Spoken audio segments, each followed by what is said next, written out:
Jadi maksud saya, usulan yang mungkin perlu disampaikan kepada para pimpinan gereja adalah, yang pertama itu adalah tritugas gereja itu tadi harus seimbang, gitu.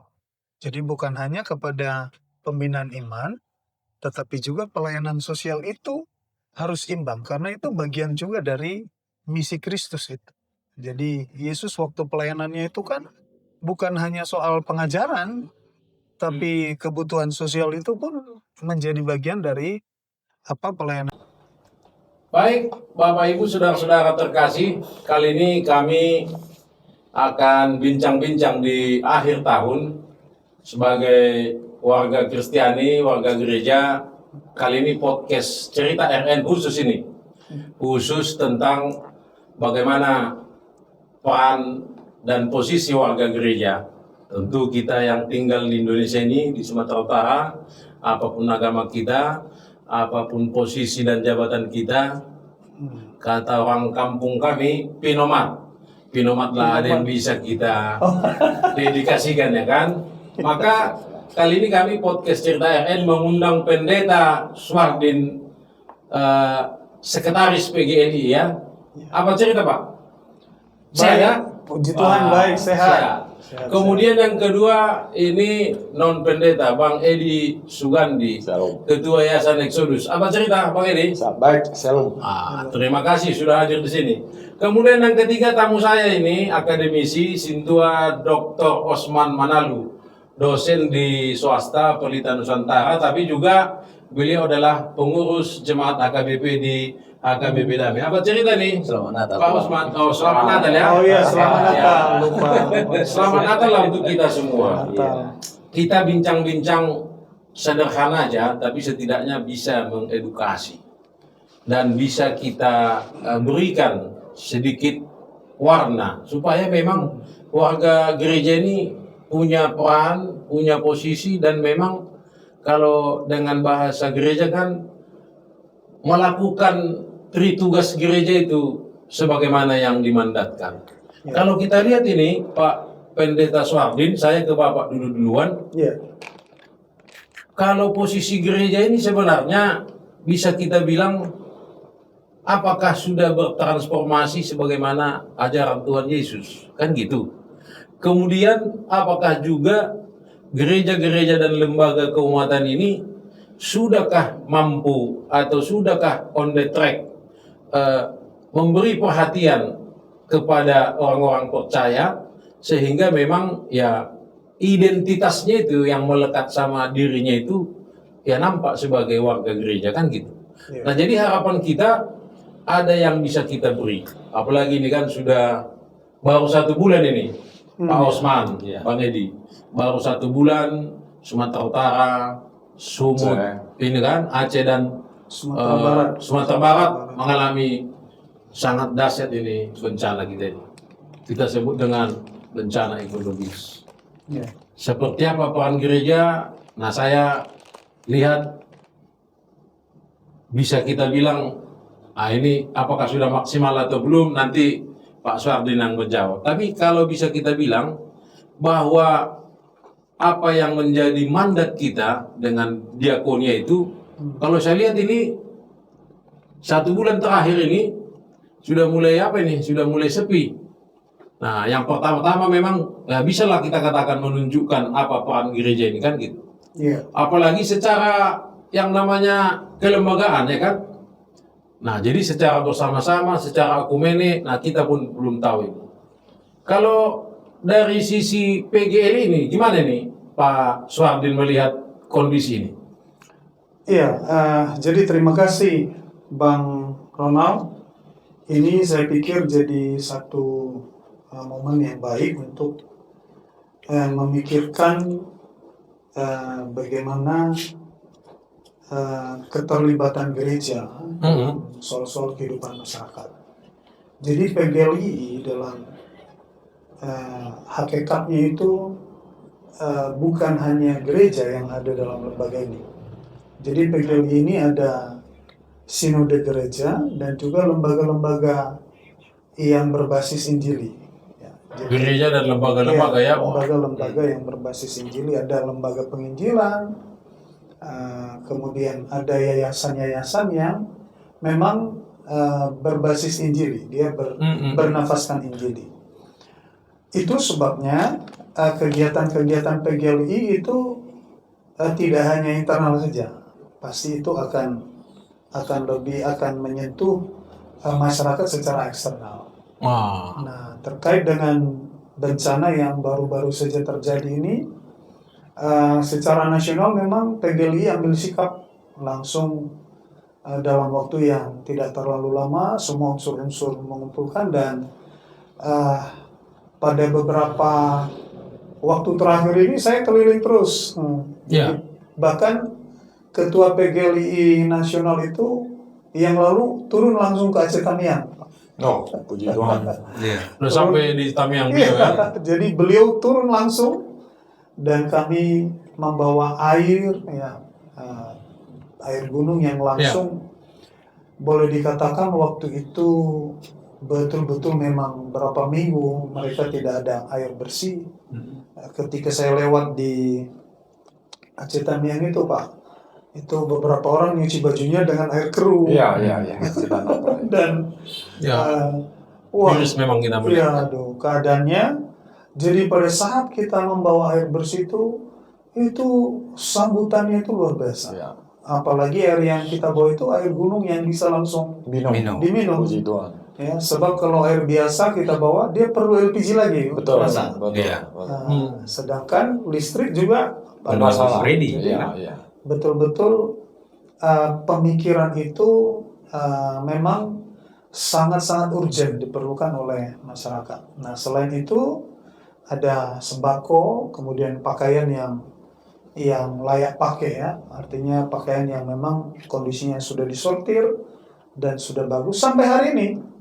Bahkan hari ini masih saya kirim dukungan air luar dari biasa PGLI. dari Pendeta Suardin. Ya. Kemudian ke Tapteng sendiri kita langsung turun dengan medan yang sulit itu, kita ke Sibolga, ke Tapanuli Tengah. Dari Medan itu melewati Pakat itu yang cukup sulit cukup sulit, ada kurang lebih 18 jam perjalanan. Saya nyetir sendiri bawa tim dan kita bawa box untuk bantuan sembako, kemudian beras.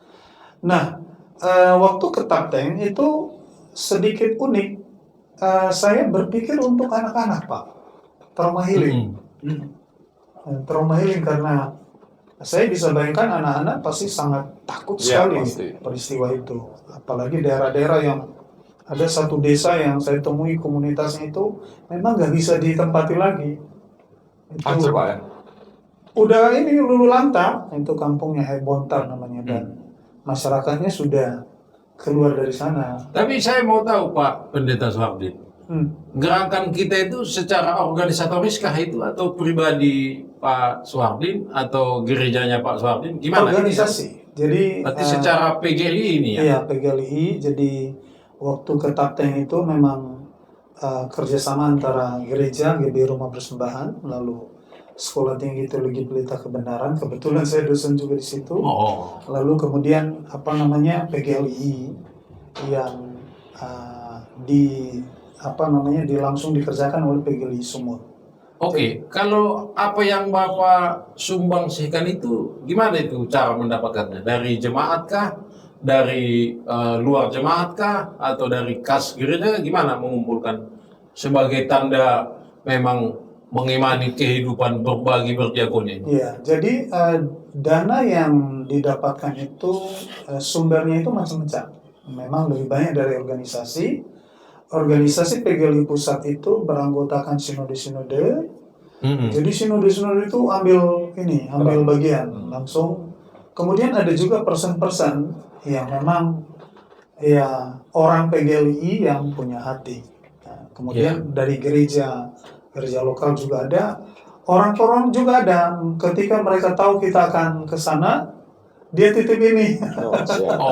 Dia titip ini. Setelah kita informasikan bahwa kita akan membawa dukungan gitu ya untuk bencana di daerah Tapanuli Raya ya. Tapanuli, dan kita bawa ini dia Pak.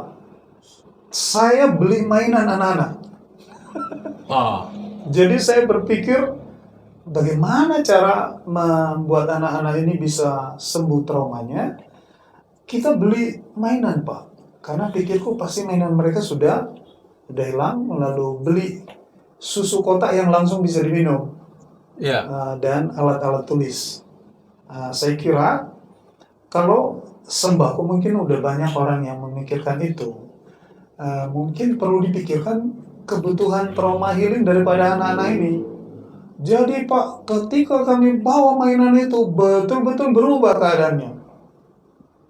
Jadi anak-anak itu Memang tak terpikirkan banyak orang ya. iya, waduh sukacitanya minta Dan ampun. pemerintah pun setahu saya tidak memikirkan itu karena yang utama kan sandang pangan Iya, papan sandang ini kan. pangan ya. Jadi, Ya. wah ketika anak-anak, jadi kita kelompokkan mainannya Pak, untuk anak perempuan dan untuk anak laki-laki. Wah sukacita sekali mereka dan ada kesempatan tentu yang bagi Kristen kita doakan, lalu kita berikan kepada mereka siraman lah yang menenangkan. Jadi saya bersyukur malah mungkin ini ide dalam peristiwa bencana perlu dipikirkan kebutuhan anak-anak Ya. secara psikologi. Karena pasti 1-2 bulan ke depan ini mereka tidak ada bermain kan. Tidak akan bisa bermain dan mungkin mainannya pun sudah Fasilitasnya tak Iya, ada fasilitasnya dengan tak ada. lingkungannya kan. uh, Saya ke Bang Edi nih. Bang Edi ini kan ketua Yayasan Exodus, satu lembaga yang menangani masyarakat di Sukaramai. Kalau di tempat Bang Edi gimana ini peran dan tanggung jawab? Apakah ke dalam dan keluar atau ke suasana banjir kemarin ini? Bisa diceritakan? Kebetulan yayasan ini didirikan dengan satu landasan seperti yang sudah Bang Donald sampaikan dalam komunitas tersebut, soal kemiskinan dan keadilan. Jadi kita memang menekankan di situ sementara waktu sampai ada visi dari Tuhan yang berbeda. Jadi kekhususan yayasan ini agak nyentrik, kita lebih khususkan diri ke anak-anak. Jadi anak-anak yang usia dari 1,5 tahun sampai ke usia pemuda remaja. Jadi kita membina mereka dalam konteks rohani. Setiap kegiatan yang ada di gerejawi kita ada. Dan kita juga melakukan atraksi sosialnya di bidang pendidikan. Jadi selama 20 tahun lebih ini kita setiap tahun ada anak asuh 20-25 orang yang kita benar-benar asuh selain tidurnya. Jadi belajarnya di tempat kita, kemudian berhubungan secara intensifnya di tempat kita. Kita ada buka satu tempat untuk dia datang di satu posko, dia boleh belajar di tempat kami. Jadi sekolah di situ mereka? Dia sekolah di seputaran Sukarame. Jadi kita memang sekolah di tempatnya masing-masing? Ya, jadi Anda boleh, karena dekat. Ada Sukarame itu sekolahnya dekat Pak. Ya. Jadi mereka boleh sekolah di area itu, tapi mereka ngumpulnya di tempat kita untuk belajar, untuk berhubungan, dan ya karena memang tugas kita konteks Injili ya kita lakukan dengan konsep-konsep, tapi kita tidak dalam tanda kutip kristenisasi. Karena itu kita di wilayah orang yang cukup kental, jadi kita berhati-hati. Kita mengabarkan Injil, tapi kita tidak kristenisasi. Itu konsep kita. Kita sentuh mereka sosialnya. Anda tidak perlu bayar apapun. Anda cukup datang, adik-adik cukup datang di tempat kami. Kami seleksi, kita survei ke rumah masing-masing. Karena di situ banyak anak-anak yang soal kemiskinan, Bang. Iya. Itu akar kemiskinan kan pengetahuan Pak Pendeta. Pak Dr. Manalo. Itu pendidikannya yang kita Tapi proses. supaya teman-teman publik khususnya masyarakat Kristiani tahu ini lembaga ini siapa yang mendirikan, gimana ini ceritanya, kemudian seperti apa ini berkembang dan sudah berapa lama coba? Oke, ini tahun ke-28 Exodus ada di Sukarame. Udah 28 tahun ya? Jadi kita tidak terkenal karena itu bukan. Jadi ketua pertama siapa? Kita founder ada berapa orang, kurang lebih belasan orang yang merasa kenapa Sukarame itu tidak dilihat dalam segi pemerintah, bahkan pemerintah tidak mau terlalu mengurus Sukarame. Di Sukarame ada 4 ras yang besar, Pak. Kita bicara ras. Paling besar itu Chinese, Pak. Kedua Batak, ketiga Padang, Oh, kedua mata juga. Mana? Pemilik investasi atau investasi atau pemilik ruang-ruang rumah segala macam itu banyak amat, Pak. Oh, Rata-rata di situ. Dulu kan Mandala perbatasan kan yang masih pemerintahan D2 ya. Ah, Yang iya. Ahle itu kan Ya. memang daerah Iya. situ. Itu kita mengalami 28 tahun. Dan dasar kita konsennya tetap soal pengentasan kemiskinan dan keadilan. Karena keadilan sosial sila kelima belum mereka rasakan. Itu kita tekankan. Demikian, Pak. Iya, mantap ini. Saya ke Pak Sintua Dr. Osman ini. Siap, Beliau Pak. ini kan pengurus gereja di HKBP. Selain memang Pak Osman gereja ini punya masalah tersendiri, sudah tersedot tenaga dan pikirannya. Sementara dunia ini supaya bisa merasakan berkat itu butuh kita kan gitu kan gereja ini, apalagi lewat diakonianya. Di tengah-tengah seperti ini dengan kesibukan tersendiri, masalahnya tersendiri, jemaatnya banyak yang mau diurus, gimana ini kita gereja-gereja HKBP ini bisa berperan? Saya lihat lumayan ini apa yang didedikasikannya kemarin dengan listriknya. Ya. Tapi tentu kalau kita bertanya pastilah itu kurangnya kan. Gimana Pak Osman lihat ini? Ya, baik. Makasih Tulang. Jadi saya sebagai penatua ini melihatnya Ya. lebih Perspektif Sintua lah. Sintua dengan apa sesuai dengan judul kita refleksi ya, Ya. refleksi keadaan kurang lebih sebulan yang lalu ada bencana alam yang luar biasa memberi dampak yang menyedihkan bagi sebagian masyarakat kita, terutama yang ada di Tapanuli, ya terdampak banyak di perkotaan juga. Ya, perkotaan juga kita lihat tidak sedikit ya, banyak terdampak. Lumayan juga. Rame yang kena. Saya pikir begini saja Tulang, ya artinya bahwa kita sudah merasakan sendiri, nggak perlu lagi itu bukan rahasia lagi dan sudah ada di depan mata kita dan kita rasakan rumah yang nggak pernah banjir, Ya, nggak banjir kita ya. ya Khususnya kita di Medan ini kan. yang di Medan yang nggak dipikir selama ini banjir, banyak banjir. Oke, kembali kepada refleksi. Jadi saya pikir ya kita melihat memang sinergi untuk memberi pertolongan kepada masyarakat terdampak ini, kita nggak bisa hanya berpangku tangan kepada pemerintah. Ya, jadi nggak bisa kita berpangku tangan. Tadi kita cerita tadi awal sebelum kita mulai cerita kita ini bahwa memang kalau mengharapkan pemerintah, waduh kapan selesainya gitu. Jadi memang diharapkan peran serta lembaga-lembaga baik itu mandiri ya dari lembaga-lembaga sosial untuk bisa memberikan pertama data dampak banjirnya itu memang harus jelas dan itu juga harus sinkron dengan pemerintah. Artinya apa yang kita salurkan itu juga tepat sasaran, ya tepat sasaran.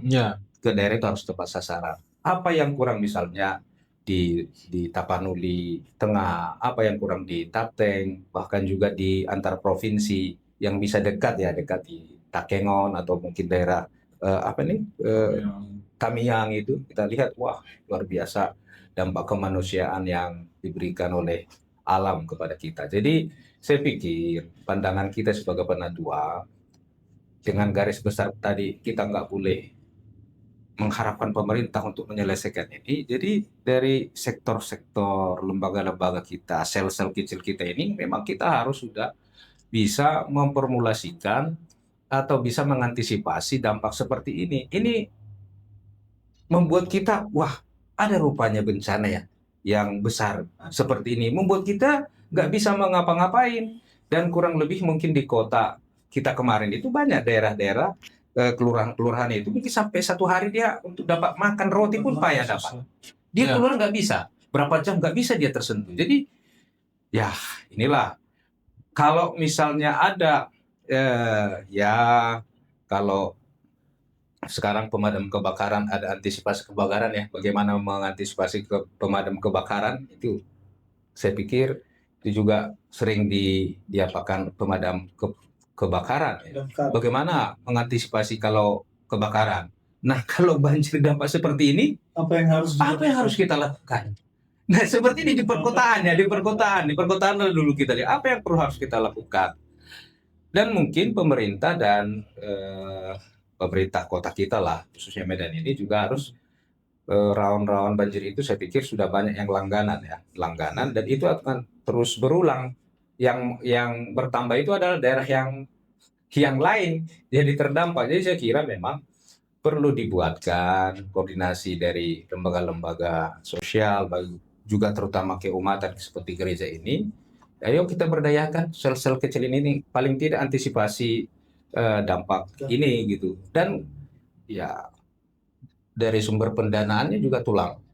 Kita harus dorong gereja-gereja siap untuk ya per bulan, per tahun siapkan cadangan untuk beras gitu kan. Siapkan cadangan untuk persiapan juga bencana seperti ini. Saya pikir itu dulu tulang penekanannya. Oke, jadi ya. kalau kita hari ini karena akhir tahun kan kita mau cerita refleksi ini kan kita mau merenung apakah memang kita katakanlah nilai-nilai yang kita lakukan itu sudah memang teradopsi dalam memang karya penyelamatan dari Tuhan sehingga berwujud dengan bentuk bantuan. Hanya saja kan mungkin kita mau tahu sudah memang cukup memberikah kita atau karitatif ini. Gimana nih kalau kita mau refleksikan ini dengan nilai-nilai itu, ataukah memang hanya soal biar ada atau biar nampak, atau jangan-jangan supaya pribadi ansih. Nah, kita mau mendiskusikan merefleksikan ini kalau kita secara masyarakat Kristiani, lembaga-lembaga tadi Injilika, Kalviniska, Lutheranka, gimana ini menurut Pak Pendeta Suhardi? Ini sebagai sekung PGLI ini kan? Iya, jadi dari saya Sudah kuat kita, sudah menyatu, sudah mantap Pak bantuan kita itu. dari saya kira kalau diukur dari dampaknya kita harus masih berjuang banyak. Ya. Masih ya, Masih harus ditingkatkan. Tentu ini akan digerakkan oleh pertama kesadaran akan panggilan. Jadi gereja dan lembaga keumatan ini harus punya kesadaran penting bahwa ini salah satu bagian yang seperti Bapak katakan tadi. Gereja-gereja atau lembaga keumatan itu perlu membangun satu tim. Ya, kalau di gereja kita sama di PGLI kita itu punya namanya Pelmas. Jadi Pelmas ini seperti tanggap darurat. Setiap kali terjadi peristiwa-peristiwa bencana alam apa saja yang berbau butuh pertolongan untuk masyarakat, itu Pelmas inilah yang bergerak. Jadi semacam diakonnya, tetapi diakonnya tidak hanya sebatas bantuan untuk kemiskinan, tetapi menghadapi bencana-bencana seperti ini. Jadi Pelmas itu akan turun. Jadi setiap lembaga ini harus menyadari bahwa panggilannya salah satunya adalah itu. Jadi ini harus menjadi program yang tadi Bapak sampaikan. Ya kalau terprogram maka gereja harus siap membuat pos dana untuk itu secara terstruktur. Jadi kalau dari segi yang namanya untuk sebuah program ya, apalagi ke depan ini kita tahu kan bahwa dengan cuaca makin ekstrim, perubahan iklim sudah makin tidak terprediksi, isu megatrust yang sering sekali. Ya kalau dari segi yang namanya informasi global kan sudah semakin ya kata Pak Pendeta ini memang mungkin kiamat sudah dekat. Gimana nih kesiapan kita kalau mau kita kasihlah masukan ke pimpinan gereja itu? Apa nih supaya jangan program kita ini kan hanya bersifat ya karitatif, mohon maaf itu aja ya kan ibadahnya gitu aja. Sementara suasana sekarang kan kalau bisa kita bilang kita bayangkan keadaan sekarang ini Pak Pendeta, ekonomi sulit, ya kan pengangguran, tamat sekolah tidak ada jaminan juga. Respon pemerintah seperti yang kita ketahui lah pada tahu kan lambat juga menjadi, ya kan.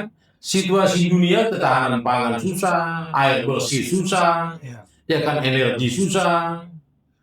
Bahkan kalau bisa kita bilang ya sudah semakin suam-suam kuku ini kasih ini Pak. Gimana nih kita supaya pimpinan-pimpinan lembaga dan gereja kita ini lain di programnya ke depan. Jadi maksud saya usulan yang mungkin perlu disampaikan kepada para pimpinan gereja adalah yang pertama itu adalah tritugas gereja itu tadi harus seimbang. Gitu.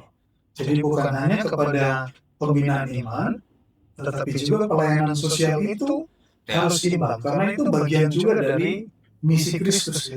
Jadi Yesus waktu pelayanannya itu kan bukan hanya soal pengajaran, tapi kebutuhan sosial itu pun menjadi bagian dari pelayanan Harus Yesus. seimbang atau kita perbesar ke diakonia karena udah makin susah kayak gini Pak. Nah, memang itu bisa diperbesar. Karena selama ini saya lihat udah seimbang, tapi masih belum berdampak. Kalau saya bilang belum seimbang dia. Oh loh. Orang lebih banyak berdoa, tapi memikirkan Nah itu dia. kalau soal berdoa orang Kristen oke, Pak. Nah, kalau mengasihi Tuhan itu nggak usah diragukan. Iya. Tapi pertanyaannya mengasihi sesama itu Ya, itu mengasihi- perjuangan, Pak. Mengasihi orang lemah yang terdampak banjir ini. Nah, Jadi menurut saya yang perlu dilakukan adalah diperkuat itu pelayanan sosial dengan pembentukan satu badan ya dalam gereja, kemudian dianggarkan walaupun jadi gini yang saya lihat adalah kalau ada bencana baru dikumpulkan dana. Itu dia. Nah, kita harus belajar dari pengalaman. iya, jadi seharusnya adalah terus dikumpulkan sehingga nanti ketika terjadi Pak itu actionnya lebih cepat. Yang kedua tentu harus berkolaborasi. Kalau dari segi firman Tuhan ajarannya ada nggak itu? Supaya memang kita siap-siap, supaya lumbung padi istilahnya bersih terus. Iya, Apa itu? pastinya ada. Ada itu ya? Jadi setiap yang kita dapatkan itu, berkat yang kita dapat itu Pak, prinsip Alkitab itu ada untuk dimakan, Ya. ada untuk ditabur, Nah ini yang penting itu. ada untuk ditabur ya. Jadi ditabur ini ya dalam tindakan-tindakan sosial seperti ini. Ya. Jadi- Kalau di lembaga-lembaga ini gimana nih kolaborasinya ini supaya memang lembaga-lembaga itu semakin kuat? Selama ini gimana pengalamannya? Apakah memang Exodus ini hanya yayasan ini untuk dirinya sendiri, kemudian juga dananya juga cari sendiri, tidak membuka pintu supaya memang datang dari luar, supaya berkolaborasi dengan Injili, karismatik lain, dengan AKBP atau Lutheran gimana? Jadi kembali lagi ke dasarnya Bang, seperti yang Bang Rona dan Pak Breta juga Bang Manaru katakan soal persentuhan awal. Jadi sebenarnya kalau, mohon maaf Pak Breta, Iya. sebenarnya kalau peran gereja dalam refleksi sosial itu maksimal, Exodus tidak perlu ada di Sukarame Bang. Oh maaf. Oh itu Tidak tidak. perlu, tidak perlu. Tidak perlu Bang, tidak perlu ada kami. Jadi karena nggak maksimal ini gereja. Saya nggak katakan itu. Saya bilang kalau konteks itu Bang, kan tidak perlu ada Exodus. Iya. Karena sesuai dengan yang beliau sampaikan, alas dasar dari konteks sosial itu kan pertama Tuhan juga lakukan itu Bang. Waktu selesai dia khotbah di atas bukit Bang, dia lihat ada 5.000 orang Bang. Itu belum termasuk anak-anak dan perempuan. Dia merasa kasihan Bang, dia melakukan perbuatan sosial. Dia kasih makan Bang. Masih ingat cerita Iya, sekolah iya. minggu ya? Iya, Dua ikan 5 roti itu. 5 roti 2 Dan ikan. kemudian di kisah para rasul, Bang, beliau lebih kuasai. Sesudah para rasul itu dalam konteks terlalu sibuk dengan ngurus jemaat tanda kutip penginjilan, siapa yang urus janda-janda miskin itu? Tegas sosial, Bang. Siapa yang urus anak-anak? Sosial itu, Bang. Ya. Siapa yang ngurus masyarakat siapa? Diakonia. Dibentuklah penatua Bang, dibentuk Bang Nalu dipanggil, Bang, abang di sini, Urusin itu, bantu kami. Iya. Jadi itu kesinambungan yang cantik Bang, nggak bisa dipisah Bang. Jadi nggak ada yang lebih besar lebih kecil, tapi memang outputnya berbeda. Saya setuju dengan Pak Pak Pendeta, apapun yang berbeda. Diakonia kita, mohon maaf, sekali lagi mohon maaf, tidak maksimal, Bang. Iya. Berbeda, Bang. Jadi apa saran Bang Edi ke depan supaya Jadi kalau- kolaborasi ini terjadi nih? Sebenarnya pimpinan-pimpinan di atas, siapapun, saya tidak sebut lembaga Iya, ataupun Tidak siapapun, personal, tidak tidak, personal. tidak, siapapun, saya pakai bahasa yang tahun 98, mari reformasi diri. Reformasi cara Ini pandang, nampak kali Pak dari gereja reform ini memang. Inilah kalau orang Kuat gereja kali reform. reformasinya. Disempatkannya iklan.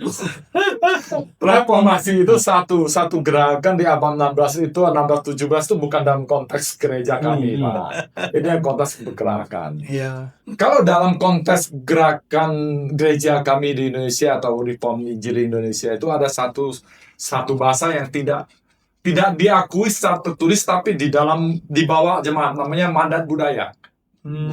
Ada satu mandat budaya, Bang. Itu ditanamkan oleh Pak Tong. Itu mandat budaya. Bisa semua segi kita masuk ketika kita bicara mandat budaya. Bajir, mandat budaya, Bang. Iya. Jangan kau tebang lagi.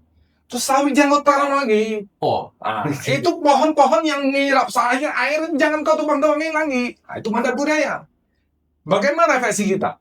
Beliau kirim air. Itu mandat budaya, Bang. Hari ini posketnya Bang Ronald. Ini mandat budaya untuk Nah, apa? itu Mengetok dia. Anda. jadi dalam refleksi kita ini bahwa kita ini kan sudah diberi akal ilmu pengetahuan kan gitu. Pak Pendeta doktor, ini doktor, ini Nggak jelas.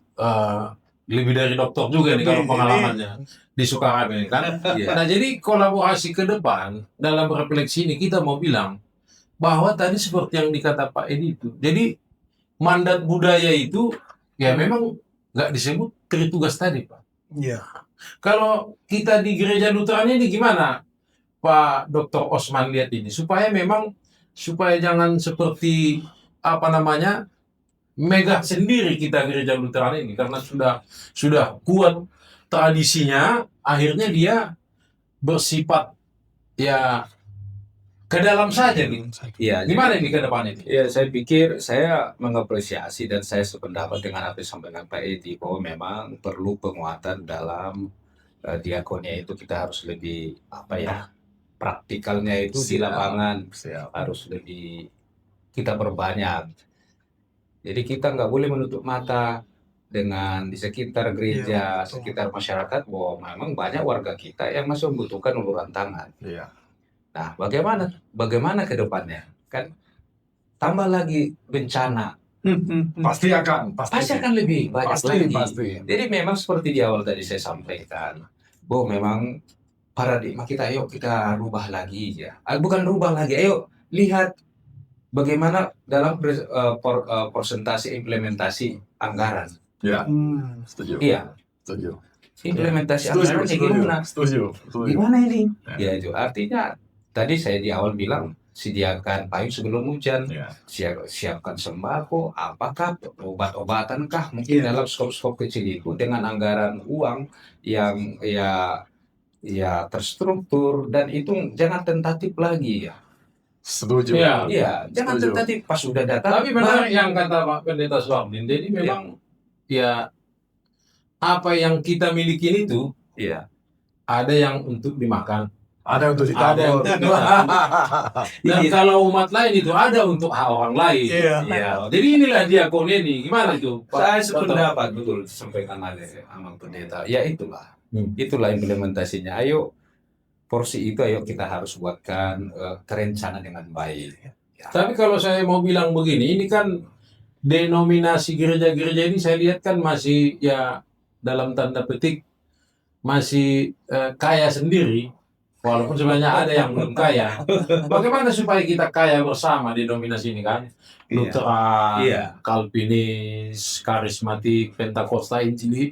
Jadi sudah kaya bersama, ini kan supaya lebih dahsyat apa yang mau diberikan. Gimana nih kalau kita dari gereja-gereja AKBP, GKP? Sebenarnya ya Betul. dalam dominasi gereja Rupanya kan, asik sendiri. ya dominasi gereja sebenarnya kita sudah diwadahi oleh PGI. Ah. Iya. Iya, PGI sebenarnya sudah hanya mungkin dan dari beberapa kawan-kawan yang ada di PGI ini semuanya Kalau strukturnya sudah ada, badannya sudah ada di PGI untuk menangani ini, hanya tidak jalan karena terkait penganggaran dan pembiayaan dan tidak dijaga. Ini ada untuk lembaga yang mengurusi bencana seperti ini sudah ada sebenarnya strukturnya dibuatkan di PGI. Hanya memang setelah beberapa diskusi kita lakukan tidak bisa diimplementasikan program Tidak itu karena maksimal ya. hebengnya, PT-nya tak ada.